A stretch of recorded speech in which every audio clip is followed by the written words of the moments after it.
My phone buzzed at 2:47 a.m. on a Tuesday night while I was lying in my empty bed staring at the ceiling fan that squeaked with every rotation. The caller ID showed a number I didn't recognize, but something in my gut told me to answer it anyway.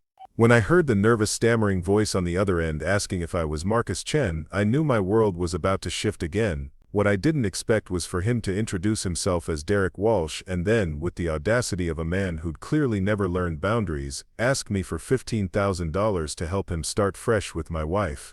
Before we jump back in, tell us where you're tuning in from, and if this story touches you, make sure you're subscribed because tomorrow I've saved something extra special for you. My name is Marcus Chen, and I'm 34 years old. I've spent the last decade working as a software architect for a tech company in Seattle, the kind of job where you disappear into code for hours and emerge blinking at the fluorescent lights, wondering where the day went. I'm methodical by nature, the type of person who reads instruction manuals cover to cover and keeps detailed spreadsheets for everything from monthly expenses to vacation planning. My friends used to joke that I approached life like debugging a program, breaking down problems into smaller manageable pieces until I found the root cause. I thought that systematic approach would serve me well in marriage. I was wrong about a lot of things back then, but I was especially wrong about that. When I married Jessica Walsh 4 years ago, I believed we'd build something unshakable together. She was spontaneous where I was cautious, artistic where I was analytical, warm and social where I preferred quiet evenings with a book and a cup of coffee. I told myself we balanced each other perfectly. Our wedding was small, held in a botanical garden in Portland with maybe 50 people scattered across wooden benches between the rose bushes. Jessica wore a vintage dress she'd found at an estate sale, cream-colored with delicate lace sleeves that caught the afternoon light. She laughed during her vows, not because anything was funny, but because she was genuinely happy. That laugh stayed with me through our first year of marriage, through late-night conversations about our future, through lazy Sunday mornings when she'd make pancakes shaped like animals just to see me smile. We bought a craftsman-style house in the Capitol Hill neighborhood of Seattle, the kind with original hardwood floors and built-in bookshelves that made every room feel like it had stories to tell. I loved the way Jessica filled that house with life. She'd bring home plants from the farmer's market and scatter them throughout the rooms until our home felt like a greenhouse. She painted the kitchen walls a warm yellow that made even the rainiest Seattle days feel brighter. On weekends, she'd invite friends over for dinner parties that stretched late into the evening, the house filled with laughter and the smell of whatever elaborate meal she'd spent the afternoon preparing. I worked long hours, often staying at the office until 8 or 9 at night, lost in the kind of complex projects that required absolute focus. Jessica understood, or at least she said she did. She'd text me pictures of whatever she was cooking for dinner, or send me links to articles she thought I'd find interesting. When I finally made it home, she'd reheat my plate without complaint and sit with me while I ate, telling me about her day, about the art class she was taking, about the novel she was reading. Looking back, I can see the signs I missed, the way she started checking her phone more frequently during our conversations. The subtle shift in her schedule, how she began staying out later with friends, how those friends became less specific in her stories. The gradual cooling of our physical relationship, not dramatic enough to raise alarms, but noticeable to someone who paid attention to patterns and changes. But I was busy, the company was growing rapidly, and with growth came pressure, deadlines, the constant demand to solve increasingly complex problems.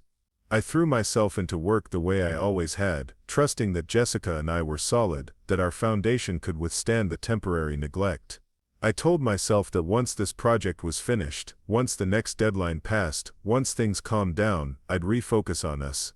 There's always a next deadline in tech, always another crisis that demands everything you have. The first real crack appeared 6 months ago during what should have been a routine evening. I came home around 9:30 to find Jessica sitting at our kitchen table with her laptop closed and her hands folded in front of her, the kind of pose that suggested a conversation was coming. She looked nervous, fidgeting with her wedding ring in a way that made my stomach tighten. She told me she needed space, not a separation. She was quick to clarify, just some breathing room to figure out what she wanted. She'd been feeling lost, she said, like she was disappearing into the routine of our marriage. She wanted to take a pottery class that met 3 evenings a week and spend more time with her sister who lived across town. She needed to reconnect with parts of herself that she felt she'd neglected. The request seemed reasonable on the surface. Everyone needs hobbies, personal time, individual growth within a marriage. I nodded and asked supportive questions about the pottery class, about her plans with her sister. I even offered to take on more of the household responsibilities to give her more freedom to explore these new interests. But something in her demeanor felt off, the way she avoided my eyes when she talked about needing space, the relief that flooded her face when I agreed without resistance. Over the following weeks, Jessica's schedule became increasingly erratic. Pottery class ran late almost every session. Her sister always seemed to need help with something that required entire evenings away from home. Weekend plans became fluid, subject to last-minute changes based on opportunities that Jessica described vaguely. She'd leave the house looking polished in a way that seemed excessive for pottery or sisterly bonding, wearing perfume I didn't recognize, carrying herself with an energy I hadn't seen in months. I tried to push down the growing unease. Trust was fundamental to marriage, and I'd never been the type to monitor my partner's activities or demand detailed accountings of her time.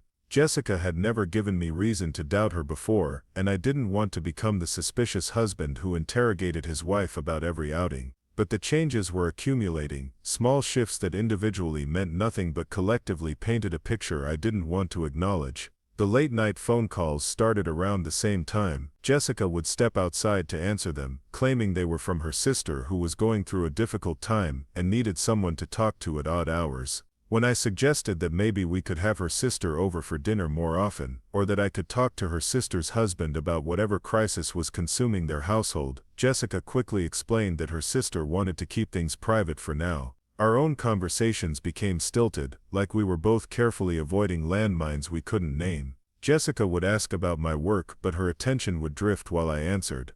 I'd ask about her pottery class, and she'd provide details that felt rehearsed rather than spontaneous. We were going through the motions of being married while something essential slowly drained away. The breaking point came 3 months ago on a Thursday evening, when I decided to surprise Jessica by coming home early with takeout from her favorite Thai restaurant. I wanted to break the pattern of ships passing in the night, to create an opportunity for us to reconnect over pad thai and spring rolls the way we used to when we were dating.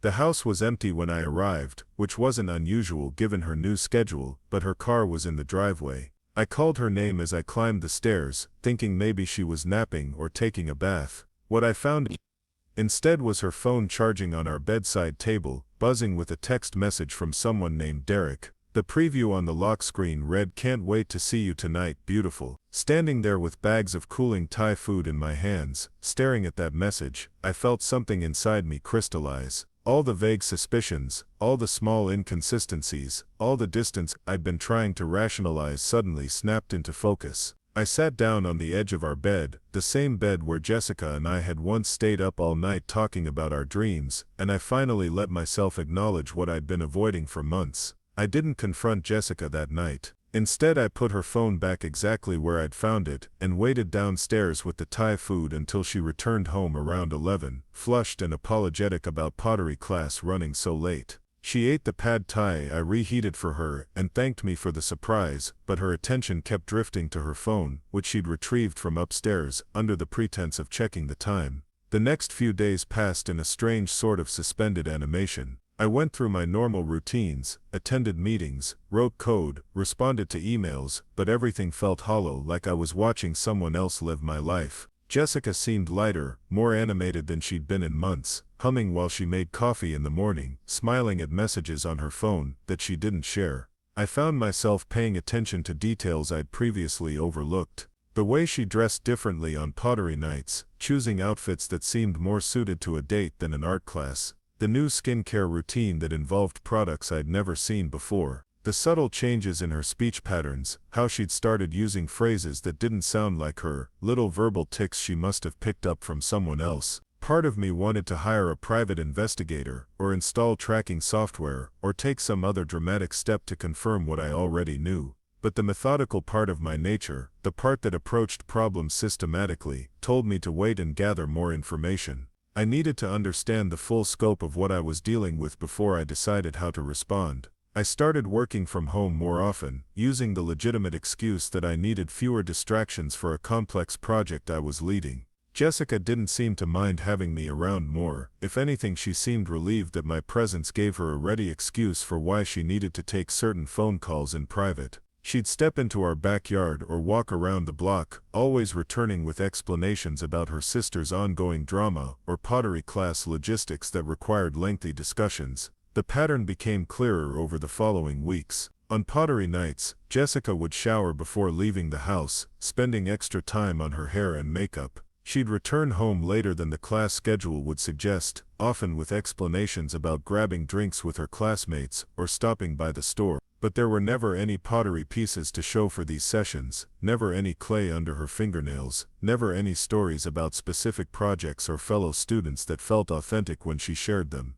I began to notice financial inconsistencies as well. Small charges on our joint credit card for restaurants I'd never been to, purchases from stores that didn't align with Jessica's usual shopping habits, gas station transactions in parts of the city where she had no obvious reason to be. None of the amounts were large enough to be concerning individually, but together they suggested a pattern of activity she wasn't sharing with me. The most painful discovery came when I was looking for our insurance paperwork and found receipts in Jessica's purse for lingerie I'd never seen her wear. The dates on the receipts corresponded with pottery nights, and the styles were more adventurous than anything she'd ever chosen for our relationship.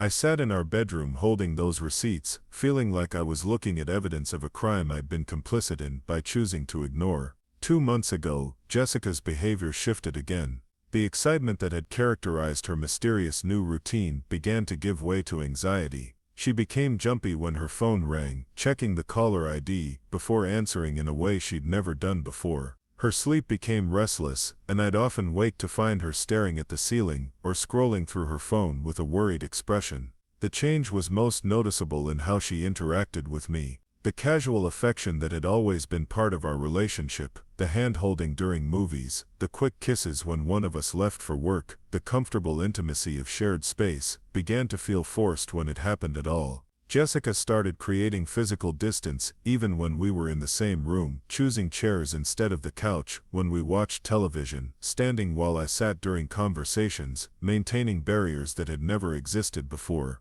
I realized she was feeling guilty about something, and that guilt was making it difficult for her to be naturally affectionate with me. The woman who used to curl up against me while we watched movies now sat at the opposite end of the couch, and the woman who used to greet me with enthusiasm when I came home from work now barely looked up from whatever she was doing. The emotional distance was harder to bear than the suspicion had been. At least when I was wondering what Jessica was hiding, I still felt connected to her, still believed we were fundamentally on the same team working through a rough patch. Preparing and narrating this story took us a lot of time, so if you are enjoying it, subscribe to our channel. It means a lot to us. Now back to the story. But as her guilt created walls between us, I began to feel like I was living with a stranger who happened to share my last name and my mortgage.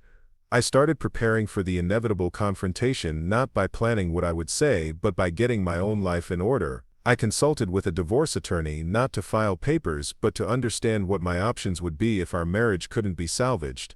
I began separating our finances gradually, opening individual accounts and redirecting my paychecks. I researched apartment rentals in case I needed to move out quickly. These preparations weren't motivated by anger or revenge, but by the same systematic approach I applied to work problems. I needed to understand all the variables before I could determine the best solution. I hoped I was wrong about Jessica, hoped there was an explanation for everything that would allow us to rebuild our relationship. But if I was right, if she was having an affair, I wanted to be ready to respond rationally rather than emotionally. The call that shattered everything came last Tuesday night, 3 weeks after I'd completed my quiet preparations for the worst-case scenario. I was lying in bed, listening to the rain against our bedroom windows and thinking about a code review I needed to complete the next day when my phone buzzed with an unknown number. I almost didn't answer. Calls at that hour were usually emergencies or wrong numbers, neither of which I was eager to handle. But something made me slide my thumb across the screen and lift the phone to my ear. The voice that greeted me was nervous, young, with the kind of hesitation that suggested the caller wasn't sure he should be making this call at all. "Is this Marcus Chen?" he asked, pronouncing my last name incorrectly in a way that immediately told me he'd never heard it spoken aloud. "Yes," I replied, sitting up in bed and checking to make sure Jessica was still asleep beside me. She was facing away from me, her breathing steady, seemingly oblivious to the conversation happening 3 feet from her head. My name is Derek Walsh, the caller continued, and I felt my heart rate spike even though I'd been expecting something like this for months. I think we need to talk. Derek's voice carried the kind of nervous energy that comes from knowing you're about to have a conversation you're not prepared for. He cleared his throat several times, started sentences without finishing them, apologized for calling so late while simultaneously explaining that he hadn't known when would be a good time to have this conversation. I'm calling about Jessica, he finally managed to say, and I had to grip the phone tighter to keep my hand from shaking. Your wife. I looked over at Jessica again, still sleeping peacefully, unaware that her two worlds were about to collide in the most spectacular way possible. Part of me wanted to wake her up, to force her to be part of whatever conversation was about to unfold. But I also wanted to hear what Derek had to say without her presence influencing how he chose to tell his story. What about my wife? I asked, keeping my voice low, and even despite the adrenaline coursing through my system, Derek launched into a rambling explanation that painted a picture I'd been dreading for months. He and Jessica had met at a coffee shop near her pottery class, which apparently did exist, though Jessica had been using it as cover for her real activities. What started as casual conversation had developed into something more serious, at least from Derek's perspective. He was 26 years old, worked as a bartender at a trendy restaurant downtown, and had been under the impression that Jessica was separated from her husband and in the process of getting divorced. The more Derek talked, the clearer it became that Jessica had constructed an elaborate fiction about our marriage. According to the story she'd told him, we'd been living separate lives for over a year, sharing a house for financial reasons but maintaining separate bedrooms and separate social circles. She'd portrayed me as emotionally distant and unwilling to commit to either working on our relationship or ending it officially, leaving her in limbo while I focused entirely on my career. Derek's version of events painted Jessica as the victim of a cold, unavailable husband who was stringing her along out of convenience rather than love. She'd apparently told him that I was aware of their relationship and didn't care as long as she was discreet, that we'd reached an understanding that we were married in name only while we figured out the logistics of divorce. I listened to Derek's explanation with a mixture of fury and fascination. The Jessica he described was recognizable in some ways, sharing mannerisms and preferences with the woman sleeping beside me, but her motivations and circumstances had been completely rewritten. She'd created a version of our marriage that justified her behavior while positioning herself as someone deserving of sympathy rather than judgment. The conversation took an unexpected turn when Derek shifted from explaining their relationship to making a request that left me speechless. He'd been offered a job opportunity in Portland, he explained, a chance to manage a new restaurant that would advance his career significantly. Jessica had encouraged him to take the position and had even talked about the possibility of moving with him once our divorce was finalized. The problem was financial. Derek needed $15,000 to make the move work, money he didn't have despite having been saving for months. The new job wouldn't start for 6 weeks, and he needed funds for a security deposit on an apartment, moving expenses and living costs until his first paycheck. He'd exhausted his savings, borrowed what he could from friends, and was still short of what he needed to make the transition. Jessica suggested I call you, Derek said, his voice gaining confidence as he moved into what was clearly a rehearsed pitch. She said you'd understand that helping me get established in Portland would be good for everyone. It would let us start fresh without any awkwardness, and it would help finalize things between you and Jessica. I lay there in the dark staring at the ceiling, trying to process what I'd just heard. The man who had been sleeping with my wife for months, who had been living in a fantasy world where I was a villain keeping Jessica trapped in an unhappy marriage, was asking me to bankroll his new life with her. The audacity was so complete, so breathtaking in its presumption, that for a moment I couldn't form words. Derek, I said finally, keeping my voice steady despite the rage building in my chest, I think there are some things about my marriage that Jessica hasn't been entirely honest with you about. The line went quiet for a long moment. When Derek spoke again, his voice had lost its nervous confidence and taken on a tone of confusion. What do you mean? I continued, turning away from Jessica to ensure my voice wouldn't wake her, that my wife and I are not separated. We're not in the process of getting divorced. We share a bedroom, we share a life, and until tonight, I had no idea you existed. I could hear Derek's breathing change on the other end of the line, becoming shallow and rapid. That's not possible, he said, but there was doubt creeping into his voice. Jessica wouldn't lie about something like that. I said, allowing some gentleness into my tone because I was beginning to realize he was as much a victim of Jessica's deception as I was. When was the last time you were at Jessica's house? I've never been to her house, he admitted. She said it would be too uncomfortable with you there, even though you guys aren't really together anymore. And when you call her during the day, does she always answer?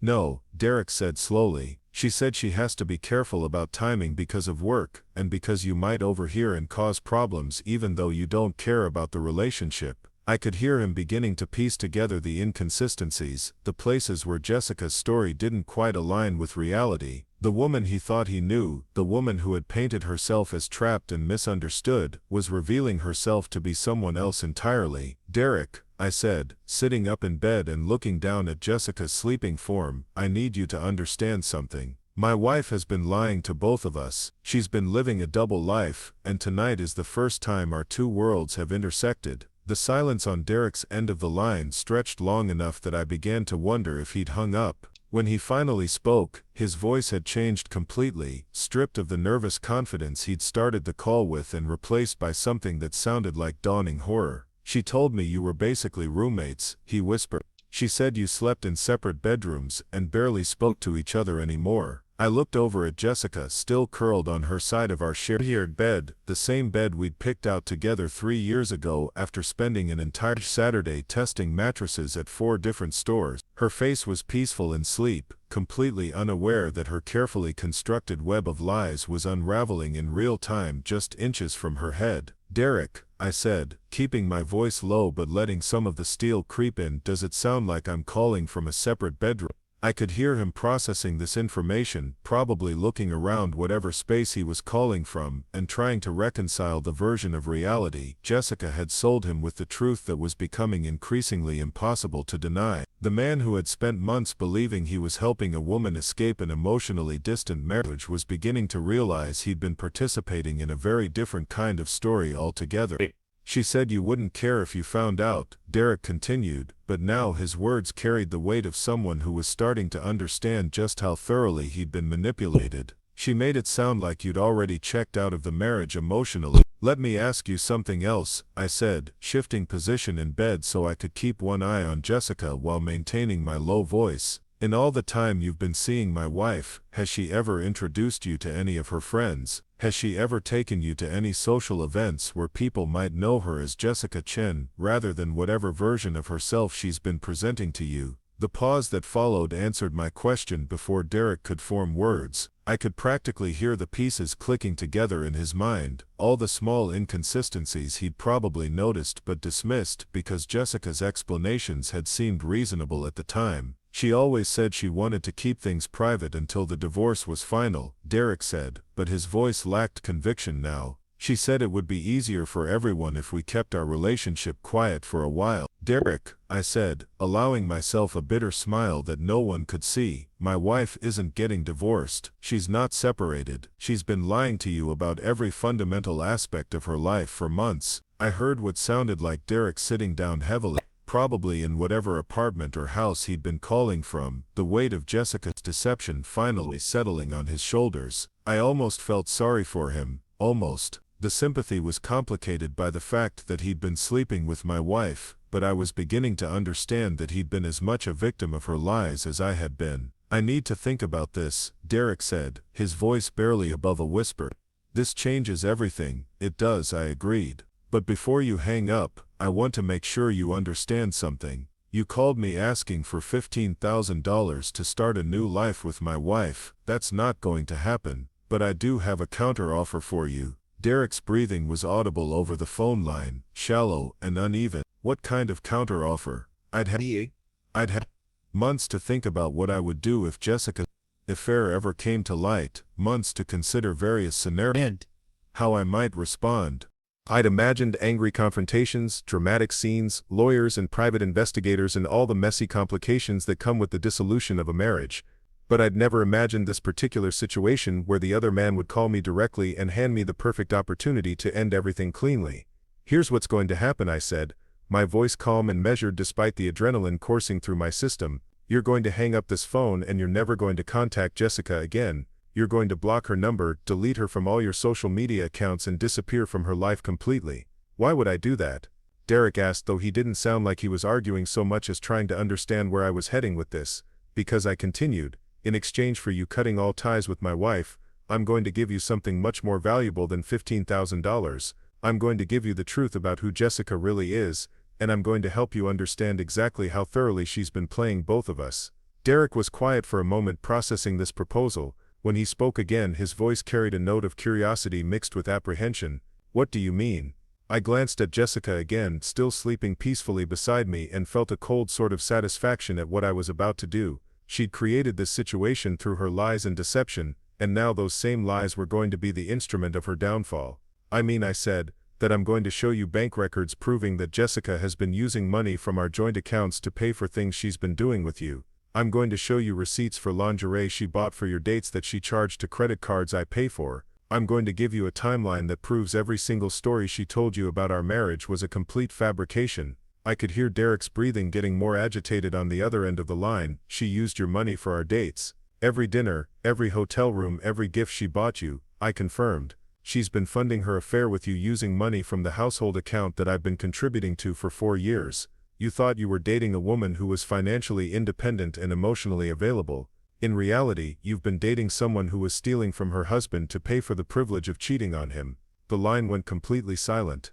I waited, letting the implications sink in, giving Derek time to fully process what this meant about the relationship he thought he'd been building with Jessica. When he finally spoke, his voice was tight with something that sounded like disgust. She bought me a watch for my birthday, he said slowly. It was expensive. She said she'd been saving up for it. What kind of watch? I asked, though I suspected I already knew the answer. A Tag Heuer, Derek replied. She said it cost her $2,000 but that she wanted to get me something special. I closed my eyes, remembering the credit card statement from 6 weeks ago that had shown a charge for exactly that amount at a jewelry store downtown. Jessica had claimed it was for a gift for her sister's wedding, a story that had seemed plausible enough that I hadn't questioned it further. Derek, I said, I paid for that watch. Jessica charged it to our joint credit card and then told me it was for her sister's wedding. You've been wearing a gift that I unknowingly purchased for you. The sound Derek made wasn't quite a laugh and wasn't quite a sob. It was the sound of someone realizing that everything he thought he knew about his life had been built on a foundation of lies. I could hear him moving around, probably pacing whatever room he was in, trying to process the scope of Jessica's deception. How long have you known? He asked. About us, I mean. I've suspected something was wrong for months, I admitted. I found a text from you on her phone about 6 weeks ago, but I didn't know who you were or how serious things had gotten between you until tonight. Why didn't you confront her? The question hung in the air between us, and I found myself really thinking about the answer. Why hadn't I confronted Jessica when I first found that text? Why had I spent weeks gathering evidence and preparing for the worst instead of demanding honesty from my wife? Because I needed to understand what I was dealing with, I said finally. And because part of me hoped I was wrong, part of me wanted to believe there was an innocent explanation for everything I was seeing. Derek was quiet for a moment before responding. And now I know there isn't, I replied. And now you know it too. I could hear Derek breathing heavily on the other end of the line, and I could imagine him sitting in his apartment, probably looking around at gifts Jessica had given him and wondering how many of them had been purchased with money I'd earned. The watch was probably just the beginning. If Jessica had been using our joint accounts to fund her affair, there would be a trail of evidence going back months. She made me feel like I was saving her, Derek said, his voice barely audible, like she was trapped in this terrible situation and I was helping her find a way out. That's exactly what she wanted you to feel, I confirmed.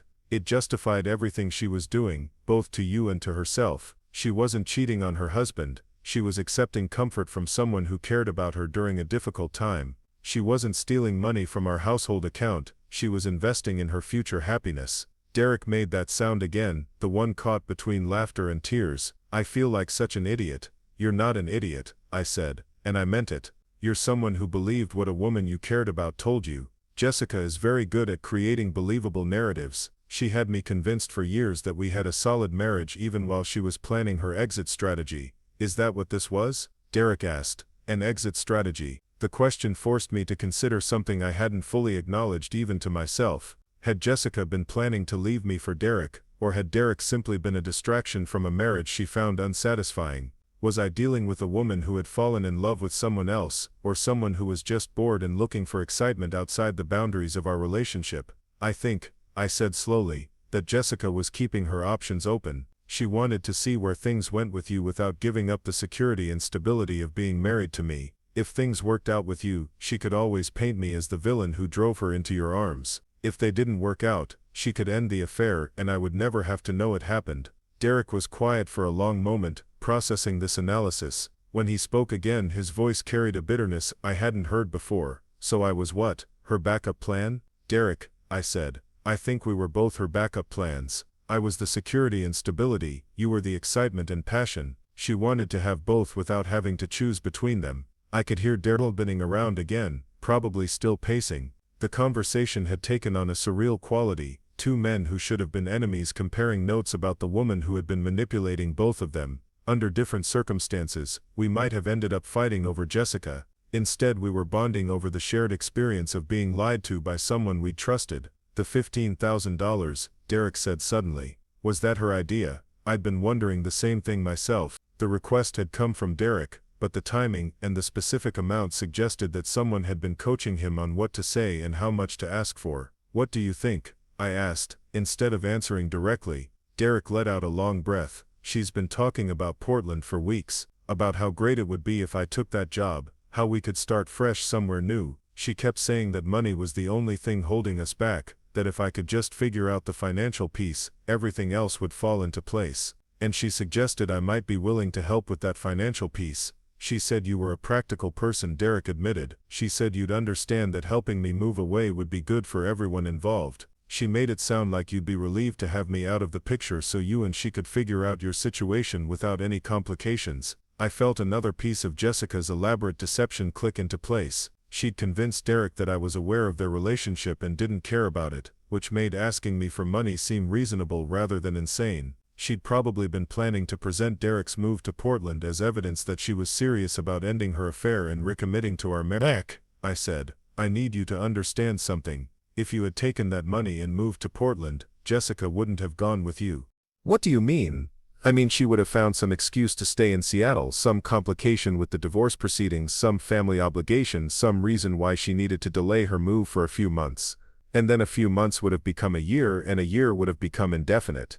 Derek was silent, but I could practically hear him thinking through this scenario, probably recognizing the truth of it even as he didn't want to admit it to himself. She was never planning to leave me for you, I continued. She was planning to use your move to Portland as a way to end the affair while keeping herself positioned as the victim. She could tell you that circumstances beyond her control were keeping her in Seattle, and she could tell me that she'd ended her inappropriate friendship and was ready to focus on our marriage. Then why did she encourage me to take the job? Because it solved her biggest problem, I explained. How to end the affair without looking like the bad guy. If you moved away for career reasons, she could maintain the fiction that she cared about you and would have loved to build a life with you if only the timing had been different. I could hear Derek processing this, probably thinking back through recent conversations with Jessica and recognizing the setup he'd been walking into. The woman he thought he was building a future with had been maneuvering him toward an exit that would leave her looking sympathetic rather than selfish. She never loved me, Derek said, and it wasn't a question. I thought about how to answer that. Jessica might have felt something for Derek, some combination of excitement and affection that she'd interpreted as love. But whatever she'd felt, it hadn't been strong enough to make her willing to give up the comfortable life she had with me. I think she enjoyed being with you, I said finally. I think you made her feel young and desirable and free in ways that being married to me didn't. But love requires honesty, and Jessica hasn't been honest with either of us about anything.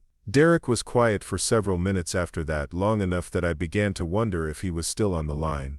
When he finally spoke, his voice was different, harder, carrying a resolve that hadn't been there before. You said you had a counteroffer, he said. I want to hear it. I smiled in the darkness of my bedroom, looking over at Jessica's sleeping form one more time before I laid out the terms that would bring her carefully constructed double life crashing down around her. Here's what I'm proposing, I said. You disappear from Jessica's life completely, block her phone number, delete her from social media, refuse to see her if she shows up at your work or your apartment. Make it clear that whatever you thought you had together is over. And in exchange, I continued, I'm going to give you something much more valuable than $15,000. I'm going to give you documentation of everything Jessica has been lying to you about. Bank records, credit card statements, receipts, photographs, a complete timeline of her deception. Everything you need to understand exactly how thoroughly she's been playing you. Derek was quiet, considering this proposal. When he spoke, his voice was cautious. Why would you do that? Because I said Jessica needs to face consequences for what she's done. She's been living in a fantasy world where she gets to have everything she wants without having to make any difficult choices. She gets the stability of being married to me and the excitement of being with you, and she gets to feel like a victim in both relationships. I paused, making sure Derek was following my reasoning. If you just disappear without explanation, she'll find a way to make herself the victim of that situation too. She'll tell herself that you couldn't handle the complications of her divorce, or that you got cold feet about commitment. She'll learn nothing from this experience except that she needs to be more careful about keeping her affairs secret. So you want me to confront her with the evidence before I cut contact? No, I said. I want you to cut contact first, and I want her to know exactly why. I want her to understand that her lies caught up with her, that the two men she was manipulating figured out what she was doing and decided we were both better off without her. Derek was silent for a moment, and I could hear the sound of him moving around his apartment. When he spoke again, his voice was steady and resolved. What kind of documentation are we talking about? I'd been preparing for this moment for weeks, organizing the evidence I'd been gathering into a comprehensive picture of Jessica's deception. Bank statements showing charges for restaurants, hotels, and gifts that correspond to your dates. Credit card receipts for the lingerie and other items she bought for your relationship. Cell phone records showing the frequency and duration of your calls and texts. A timeline that proves every story she told you about our marriage was false. You've been documenting everything. I'm a software architect, I reminded him. I approach problems systematically. When I realized something was wrong with my marriage, I started gathering data to help me understand what I was dealing with. Derek let out a sound that might have been admiration or horror. How long have you been planning this? I haven't been planning anything specific, I said honestly. I've just been preparing for various possibilities. I hoped Jessica and I could work through whatever was wrong between us, but I also wanted to be ready if it turned out that our problems were more serious than I'd realized. And now you know they are. Now I know they are, I confirmed. Jessica isn't someone who made a mistake or got caught up in a moment of weakness. She's someone who constructed an elaborate system of lies to enable her to live the life she wanted without facing any consequences for her choices. Derek was quiet for a long moment. When he spoke again, his voice carried a weight of understanding that hadn't been there at the beginning of our conversation. She was never going to choose, he said. Between you and me, I mean. She was going to keep both relationships going for as long as she could manage it.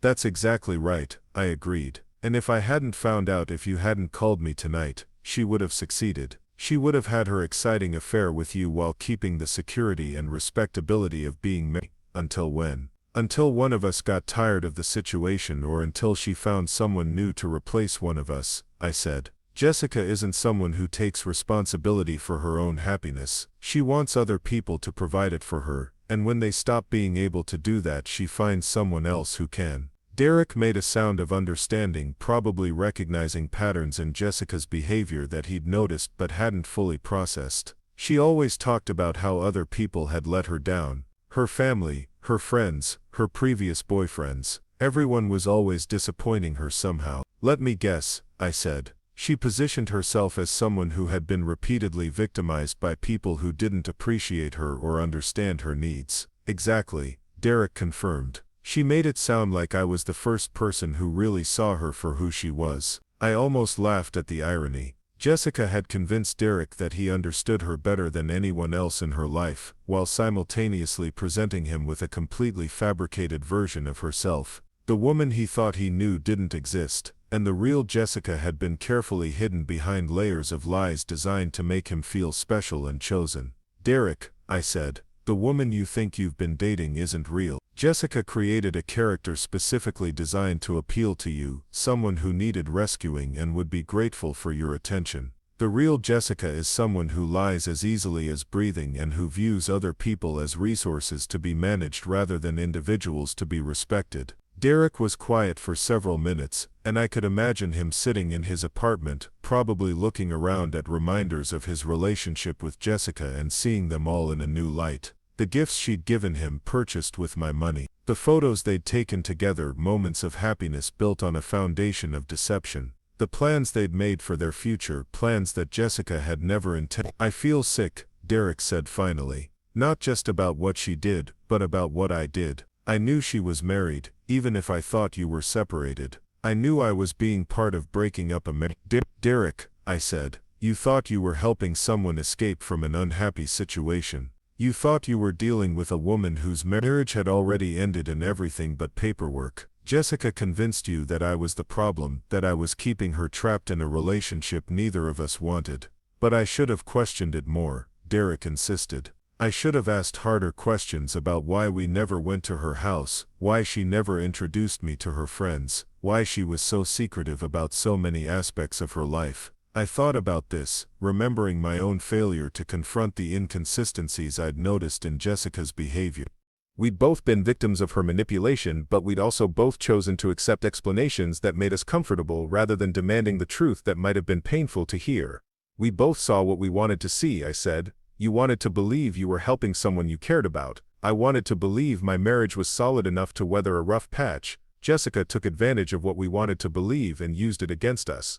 Derek was quiet again, processing this analysis. When he spoke, his voice was heavy with a combination of anger and sadness. So what happens now? Now, I said, you decide whether you want to help me make sure Jessica faces real consequences for what she's done, or whether you want to just walk away and let her convince herself that she's the victim in this situation. What kind of consequences are you talking about? I'd been thinking about this question for weeks, ever since I'd first started gathering evidence of Jessica's affair. What did I want to happen to the woman who had betrayed me so thoroughly? What would actually matter to someone who seemed to view honesty as optional and other people as expendable? Jessica cares about her reputation, I said. She cares about being seen as a good person who deserves sympathy and support. She spent months positioning herself as the victim of an unsatisfying marriage, someone who deserves understanding rather than judgment for the choices she's made. You want to expose her, Derek said. You want people to know what she really did. I want people to know the truth, I corrected. I want her friends and family to understand that her marriage didn't fail because I was cold or distant or unwilling to work on our relationship. I want them to know that Jessica chose to have an affair rather than addressing whatever problems she felt we had. Derek was quiet for a moment considering this. And you want me to help with that? I want you to tell the truth about your relationship with her, I said. I want you to be willing to confirm that she lied to you about being separated, that she used money from our joint accounts to pay for your dates, that she was planning to use your move to Portland as a way to end the affair while positioning herself as the victim of circumstances beyond her control. You're asking me to humiliate her publicly. I thought about this characterization. Was that what I was asking for? Public humiliation felt petty, vindictive, the kind of revenge that would make me feel temporarily better without actually solving anything. But holding Jessica accountable for her actions, making sure she couldn't continue to manipulate people through lies and deception, that felt like something more important than revenge. I'm asking you to prevent her from doing this to someone else, I said. Jessica isn't going to learn from this experience unless she faces real consequences for her actions. If we both just disappear from her life without explanation, she'll find a way to make herself the victim. She'll tell people that her marriage fell apart because of my emotional unavailability and that you couldn't handle the complications of dating someone who was getting divorced. Derek was silent, and I could imagine him weighing the satisfaction of exposing Jessica's lies against the discomfort of being publicly associated with an affair. When he finally spoke, his voice was resolute. What do you need me to do? The question hung in the air between us, and I felt a surge of satisfaction at having found an ally in the most unexpected place. Derek Walsh, the man who had been sleeping with my wife, was offering to help me hold her accountable for the lies she'd told both of us. First, I said, you need to cut all contact with Jessica immediately. Block her phone number, delete her from all social media accounts, refuse to see her if she shows up at your work or apartment, make it clear that whatever relationship you thought you had is over. And then I continued, we document everything. You write down a detailed timeline of your relationship with Jessica, including all the lies she told you about our marriage. I'll provide you with bank records and receipts that prove she was using our joint accounts to fund your dates. We'll put together a complete picture of her deception.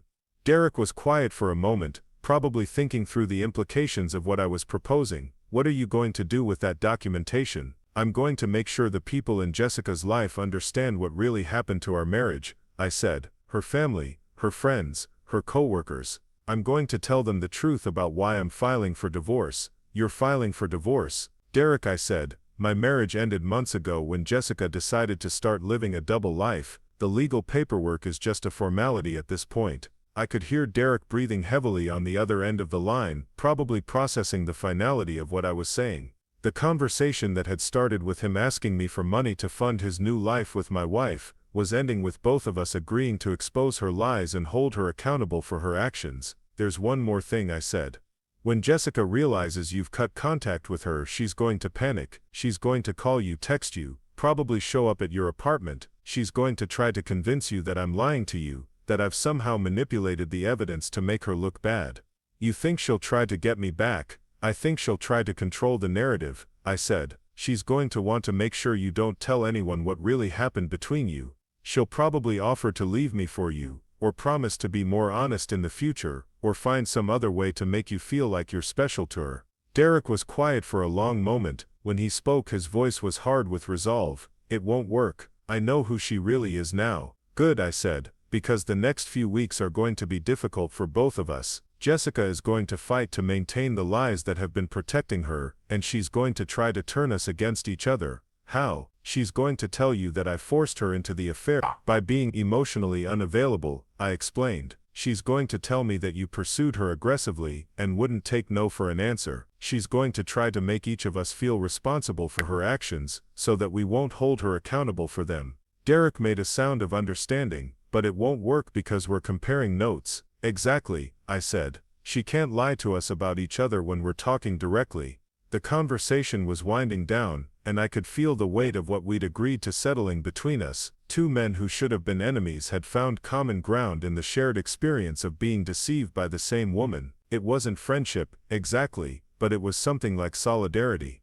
Derek, I said, I need you to understand that what we're doing isn't about revenge, it's about accountability. Jessica made choices that hurt both of us, and she needs to face the consequences of those choices. I understand, Derek replied. And Marcus, thank you for not hanging up on me when I called asking for money. I know how that must have sounded. I almost laughed at the memory of how this conversation had started. 3 hours ago, Derek Walsh had been a stranger asking me to fund his new life with my wife. Now he was my ally in holding Jessica accountable for her lies. Derek, I said, in a strange way, I'm glad you called. This needed to happen eventually, and at least now we both know the truth. We talked for a few more minutes, exchanging phone numbers and email addresses, agreeing on a timeline for cutting contact with Jessica and beginning to document her deception.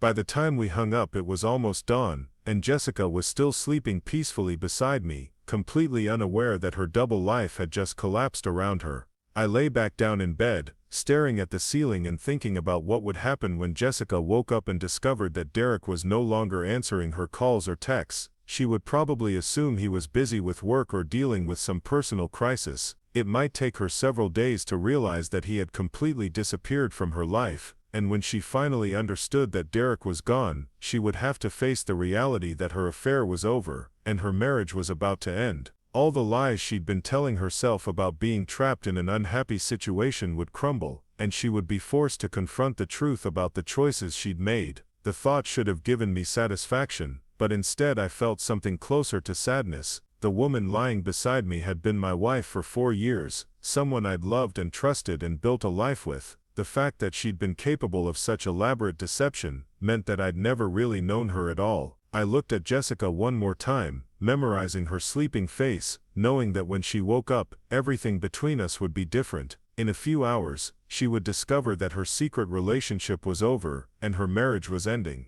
The comfortable life she'd been living, supported by lies and maintained through deception, was about to come crashing down around her, and for the first time in months I felt like I could breathe freely again. Jessica woke up the next morning to find me already dressed and sitting at the kitchen table with my laptop open and a cup of coffee steaming beside me. She padded downstairs in her pajamas, hair towels from sleep, looking like the woman I'd fallen in love with years ago. The irony wasn't lost on me that she seemed most genuine when she was unconscious.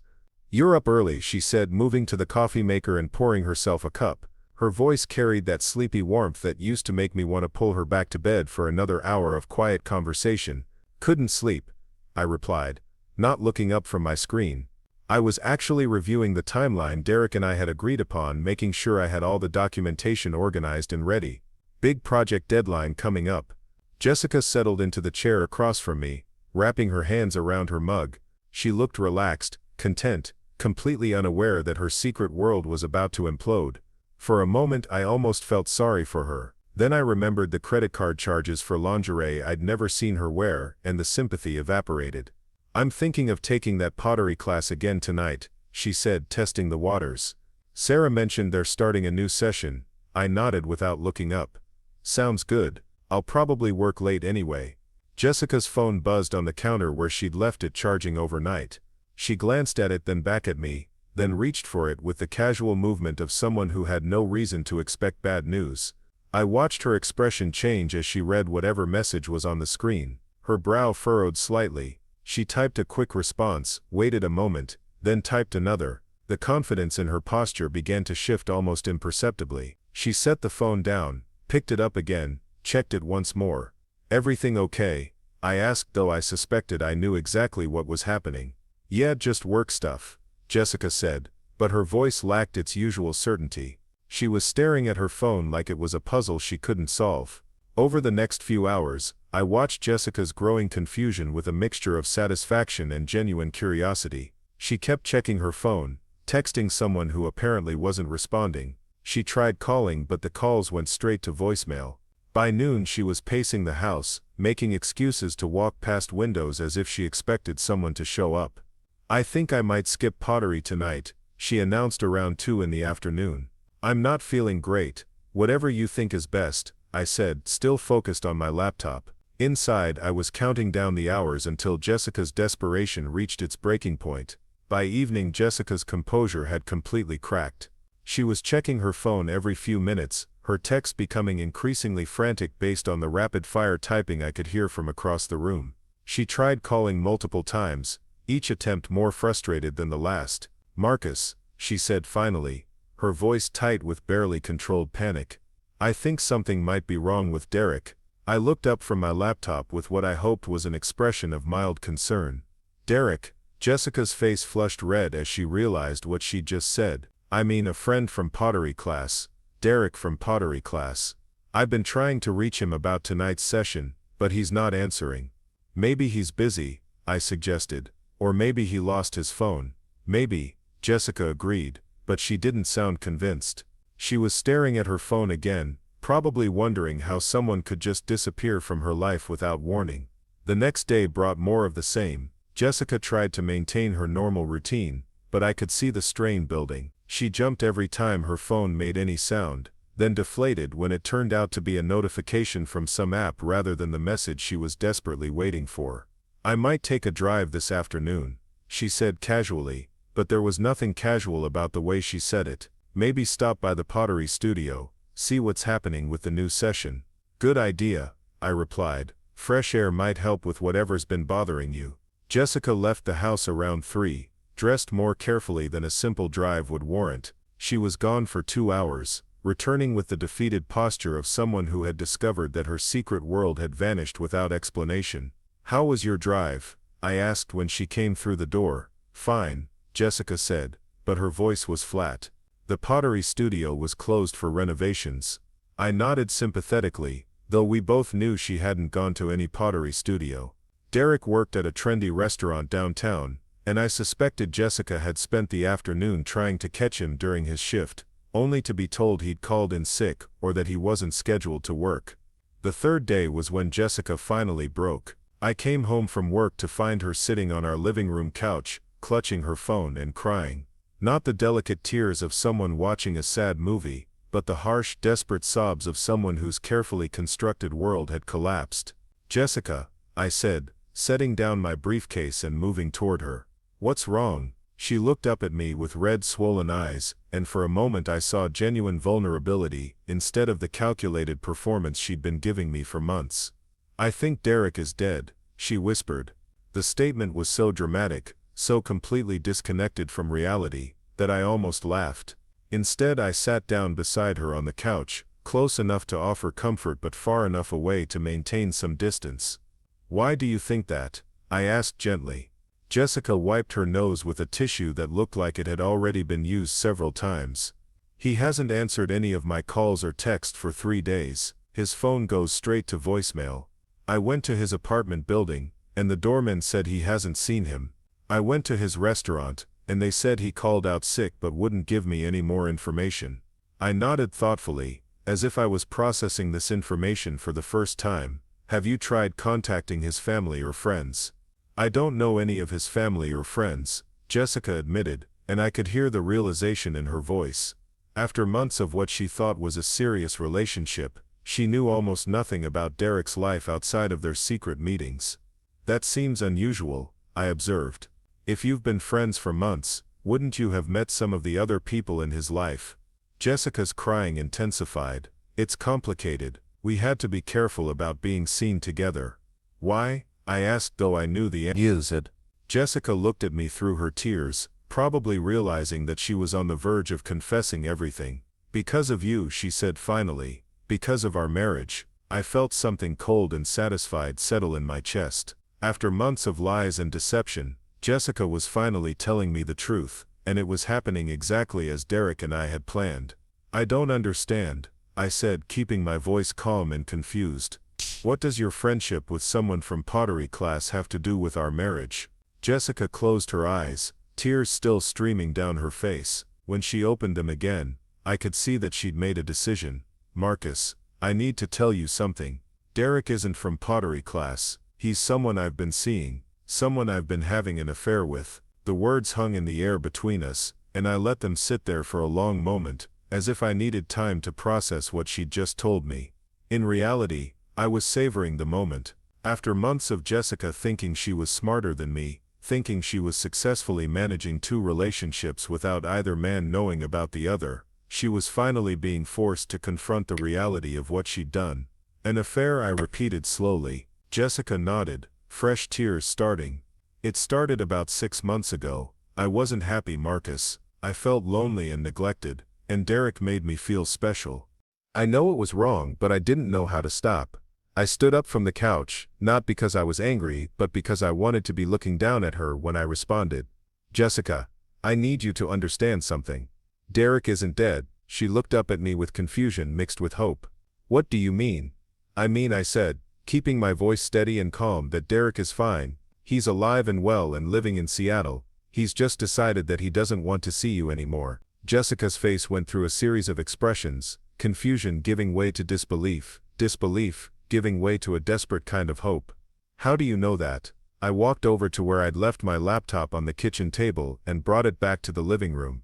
I opened it to the folder where I'd been organizing all the documentation Derek and I had compiled over the past few days. "I know that," I said, "because Derek called me 3 nights ago and told me about your affair." The color drained from Jessica's face so quickly, I thought she might faint. "He what?" "He called me asking for $15,000 to help him move to Portland so he could start a new life with you," I continued. "He was under the impression that you and I were separated and in the process of getting divorced." Jessica's mouth opened and closed several times, but no sound came out. She was staring at me like I was speaking a foreign language. "Derek thought I knew about your relationship and didn't care," I went on. "He thought I'd be happy to help him move away so you and I could finalize our divorce without any complications." "That's not," Jessica started, then stopped. "I never told him." "You never told him what, Jessica?" "That we weren't separated, that we sleep in the same bed every night, that you've been using money from our joint accounts to pay for your dates with him." Each question hit Jessica like a physical blow. She was shaking now, probably beginning to understand the scope of what had been discovered. "Marcus, please," she whispered. "Let me explain." "There's nothing to explain," I said. "Derek and I had a very long, very informative conversation. We compared notes about your relationship with each of us, and we figured out that you've been lying to both of us for months." I turned my laptop screen toward her, showing her the timeline Derek and I had created. "Derek thought he was helping you escape from an unhappy marriage. I thought we were going through a rough patch that we could work through together." Neither of us realized that you were actively lying to both of us to maintain two separate relationships. Jessica was crying again, but these tears were different. They weren't the desperate tears of someone who thought she'd lost someone she loved. They were the tears of someone who realized she'd been caught. The lingerie, I continued, clicking to a folder of scanned receipts. The expensive dinners. The hotel rooms. The gifts you bought Derek, including a $2,000 watch that you told me was for your sister's wedding. All of it paid for with money from our joint accounts. Jessica buried her face in her hands. Marcus, I'm so sorry, I never meant for it to go this far. How far did you mean for it to go? I asked. Did you think you could keep both relationships going indefinitely?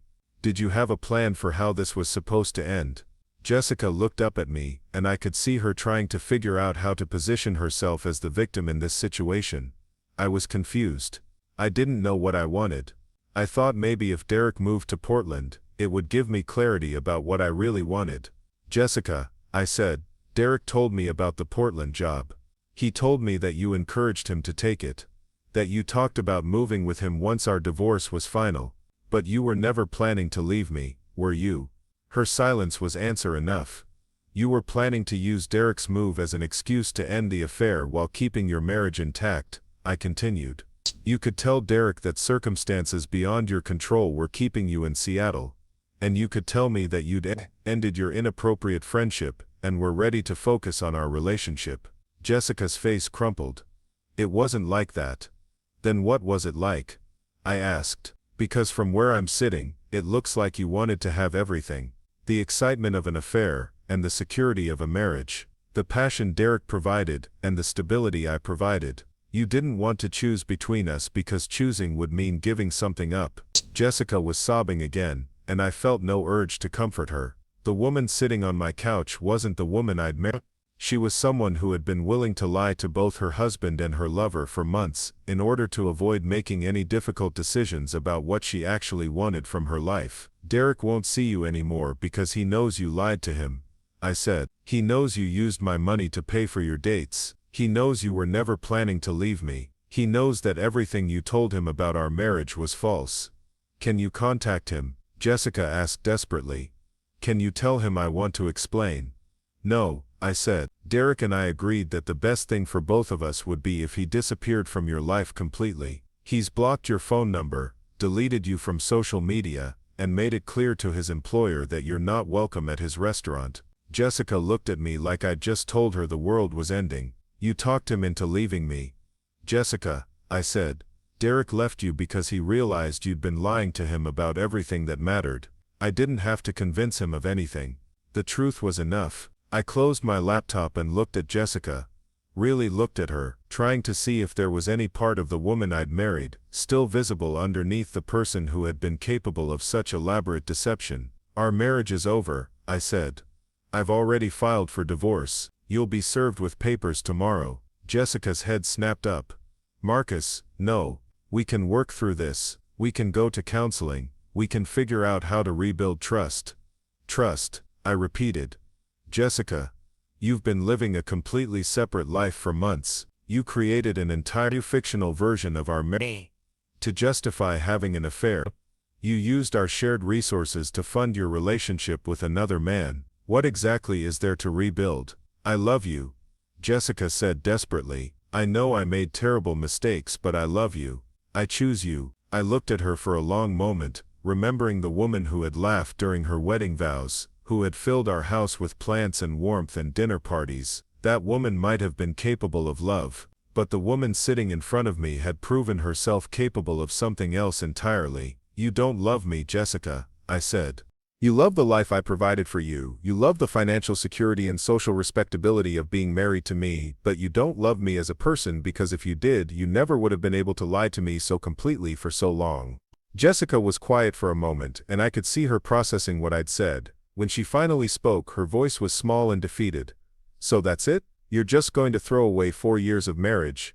I'm not throwing anything away, I replied.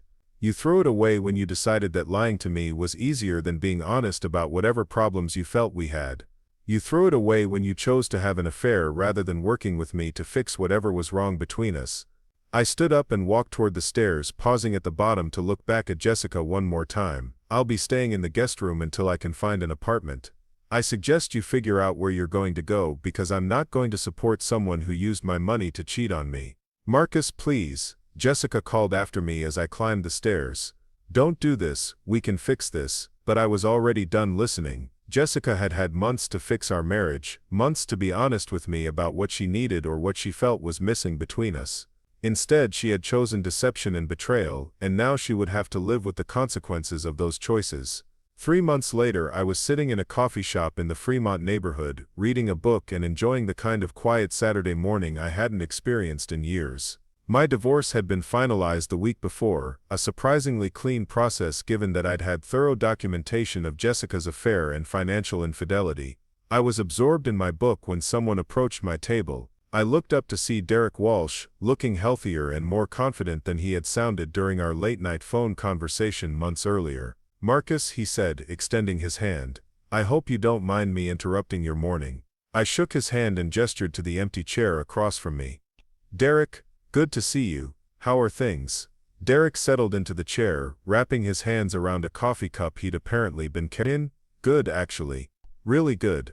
I wanted to thank you for helping me see what was really happening with Jessica. I studied Derek's face, looking for signs of lingering attachment to my ex-wife. What I saw instead was someone who looked genuinely relieved to have escaped from what he now understood had been a toxic situation. Have you heard from her? I asked. Derek shook his head. She tried calling a few times in the first couple of weeks, but I never answered. Eventually she stopped. I heard through mutual acquaintances that she's been telling people her marriage ended because you were emotionally unavailable and that I was too immature to handle a complicated relationship. I almost smiled at how predictable Jessica had been. Even after everything had fallen apart, she was still positioning herself as the victim of circumstances beyond her control. She's probably convinced herself that's the truth, I said. It's easier than accepting responsibility for her own choices. Derek nodded thoughtfully. I've been thinking a lot about the whole situation, about how I let myself believe her stories instead of asking harder questions. I think I wanted to believe I was rescuing someone, that I was the hero in her story. We both believed what we wanted to believe, I said. Jessica is very good at telling people what they want to hear. Have you had any contact with her since the divorce? I shook my head. She's moved back in with her parents while she figures out what to do next. I heard she's been applying for jobs in Portland, probably hoping to start over somewhere new. Derek was quiet for a moment, probably thinking about the Portland job that had been the catalyst for our original phone conversation. Do you think she learned anything from what happened? I considered this question, remembering Jessica's desperate attempts to convince me that our marriage could be saved, her insistence that she really loved me despite everything she'd done. I think she learned to be more careful, I said finally. I don't think she learned to be more honest. Derek nodded, seeming to accept this assessment. We sat in comfortable silence for a few minutes, two men who had been brought together by betrayal and had somehow found a kind of peace on the other side of it. I'm seeing someone new, Derek said eventually. Someone who's actually single, someone who doesn't need to be rescued from anything. That's good, I said, and meant it. You deserve someone who's honest with you. What about you? I thought about the question, about the life I was building in the aftermath of my marriage. It was quieter than what I'd had with Jessica, but it was also more genuine. I wasn't wondering what secrets were being kept from me, or what lies I was being told. I'm taking some time to figure out what I actually want, I said. I spent 4 years thinking I had a solid marriage, and it turned out I was living with someone I didn't really know at all. I want to make sure I understand myself better before I try to understand someone else. Derek smiled, a genuine expression that made him look younger than I remembered from our phone conversation. That sounds healthy. It feels healthy, I agreed. As Derek prepared to leave, he turned back to me with a thoughtful expression. Marcus, can I ask you something? Do you regret how we handled everything? Making Jessica face the truth instead of just letting her continue living in her fantasy world. I thought about this question, about the woman who had cried on our couch when she realized her double life was over, about the lies she was probably still telling herself about why her marriage had ended. No, I said finally. Jessica made choices that hurt both of us. She needed to face the consequences of those choices, not just for our sake, but for her own. People don't change when they can avoid responsibility for their actions. Derek nodded, satisfied with this answer. Thank you, Marcus, for everything. After he left, I sat in the coffee shop for another hour, thinking about the strange journey that had brought me to this quiet Saturday morning. A year ago I had been a married man who thought he understood his life. Now I was single, living in a different apartment, building a different kind of future.